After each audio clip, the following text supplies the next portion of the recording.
til, at det er så kan man en medalje, eller fornemme ingenting. Men så kommer du hjem.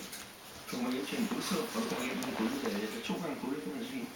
Det var da stort. Jo, det var helt stort. Jeg vil så sige, jeg tror aldrig, jeg har fejret en guldmedalje så lidt.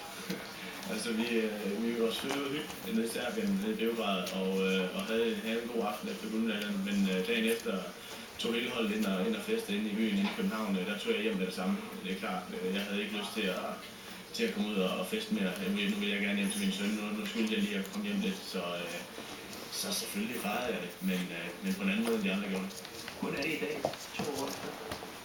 Det kører rigtig fint. Han har ingen problemer, ingen eftervirkninger, ingen bivirkninger, ingenting overhovedet, selvom han var igennem en rigtig hård tur.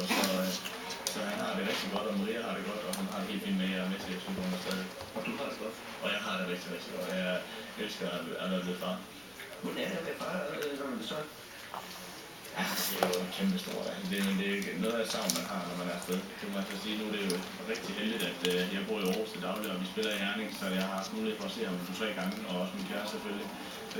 Men et afsavn, som jeg ikke rigtig kan sammenligne med noget andet, fordi han vokser jo ikke, han kan sige flere ord, og man vil jo gerne være der, når der sker noget. Altså, jeg kan jo se, at der sker noget efter 4-5 dage, når jeg kan se dem, så kan jeg se, at jeg skal lige et nyt ord, eller kan lige nogle nye ting, så det er hårdt, men heldigvis har der opfundet Skype, og der er opfundet FaceTime og alle de der ting på nettet og på telefonen, så jeg kan snakke med ham hver